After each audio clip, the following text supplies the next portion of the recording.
Revelaciones en contexto. Doctrina y Convenios 93.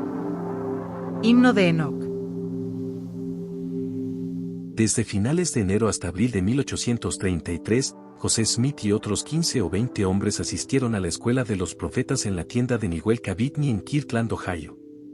En sus reuniones cantaban, oraban, estudiaban diversas materias, tanto pertenecientes al mundo como sagradas, y ejercían los dones espirituales.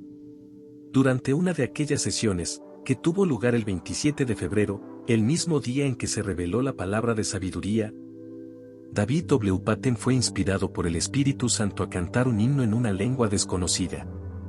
Uno de los presentes, tal vez Sidney Rigdon, interpretó para los demás el himno de Patten. Hablaba sobre la visión de Enoc tal como se encuentra en la revisión de José Smith del libro de Génesis. Probablemente la mayoría de los hombres de la escuela conocía la visión de Enoc. Redactada unos 2 años antes y publicada en el Evening and Morning Star en agosto de 1832, la visión ofrecía una grandiosa perspectiva de la historia de la humanidad. En las palabras del himno de Patten que se había interpretado, se le mostró a Enoc lo que había pasado y entonces era, el presente, y lo que habría de venir. La visión daba también a los miembros de la Iglesia uno de los primeros destellos de la idea de una existencia preterrenal. Yo hice el mundo, y a los hombres antes que existiesen en la carne, dijo el Señor al profeta de antaño. La interpretación del himno que se dio en el aula, se hacía eco del texto revelado. Él vio los días en que Adán, su padre, fue creado, y vio que existía en la eternidad antes de que se pusiera una partícula de polvo en la balanza. Las revisiones que hizo José Smith de la Biblia, incluso la visión de Enoc, contenían profundas ideas sobre la vida preterrenal y la relación de la humanidad con lo divino. Pero solo se hacía alusión a ellas, no se explicaban en detalle.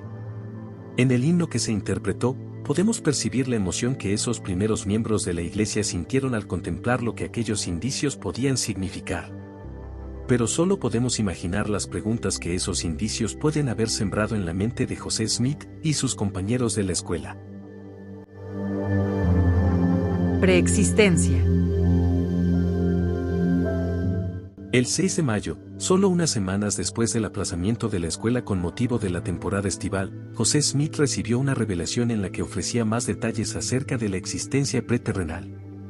La revelación, que actualmente se encuentra en Doctrina y Convenios 93, se alejaba de las tradicionales ideas cristianas sobre la naturaleza del género humano, abriendo una nueva perspectiva asombrosa sobre nuestro pasado preterrenal, nuestro potencial futuro y nuestra relación con Dios. Desde el siglo V, la ortodoxia cristiana había abierto una brecha prácticamente infranqueable entre el Creador y sus creaciones. Los cristianos llegaron a creer que el género humano había sido creado de la nada. Dios no era el artesano que remodeló la materia existente, sino que era completamente ajeno y se hallaba lejos de su creación, misterioso e inescrutable. La descripción paterno-filial que hace la Biblia de la relación que Dios tiene con nosotros, se entendía en gran medida como una metáfora, en lugar de un parentesco literal. A juicio de los pensadores cristianos, sugerir otra cosa degradaba a Dios de manera blasfema, o elevaba peligrosamente al género humano. La revelación del 6 de mayo era nueva y denodada, pero también antigua y familiar. Como tantas de las revelaciones de José Smith, esta recuperaba verdades perdidas que los personajes bíblicos, en este caso Juan el Bautista, parecían conocer. Declaraba que al igual que Cristo fue en el principio con el Padre, también el hombre fue en el principio con Dios, y desestimaba la arraigada creencia en una creación a partir de la nada.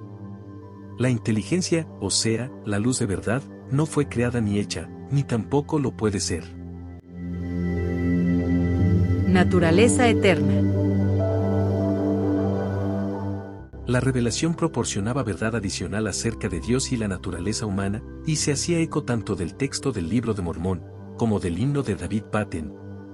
Al definir la verdad como el conocimiento de las cosas como son, como eran y como han de ser. Este entendimiento en cuanto al pasado, el presente y el futuro, se dio para que comprendáis y sepáis cómo adorar, y sepáis que adoráis. La revelación trataba particularmente del pasado de Dios, y del futuro potencialmente glorioso de la humanidad. Se le dijo a José, que Jesucristo había progresado hasta llegar a ser como su Padre, y no recibió de la plenitud al principio, sino que continuó de gracia en gracia, hasta que recibió la plenitud de su Padre. Del mismo modo, El género humano tiene potencial divino. El hombre y la mujer que guardan los mandamientos de Dios reciben gracia sobre gracia hasta que también ellos recibirán de su plenitud y serán glorificados en mí, como yo lo soy en el Padre. Estos destellos de conocimiento de las cosas como realmente son, recuperaban el antiguo entendimiento de la relación que existe entre Dios y sus hijos, y reducía el enorme abismo entre creador y creación, que los mormones habían heredado de la tradición cristiana. José Smith pasó el resto de su vida meditando en las implicaciones de estas enseñanzas asombrosamente reveladoras. Años después en Nauvoo, dio a estas verdades su más completa expresión en el último sermón que pronunció en una conferencia. Haciéndose eco de las palabras de la revelación, enseñó que el hombre y la mujer son coeternos con Dios y pueden llegar a ser como Él. Al avanzar de una capacidad pequeña a una mayor, hasta que finalmente moren en fulgor eterno. Hablando con la seguridad de la revelación, él enseñó: el alma, la mente del hombre, ¿de dónde vino? Los instruidos dicen que Dios la creó en el principio, pero no es así. Lo sé. Dios me lo ha revelado. Encuentra más recursos de contexto histórico en la sección Historia de la Iglesia, en la app o en la página de la Iglesia de Jesucristo de los Santos de los Últimos Días.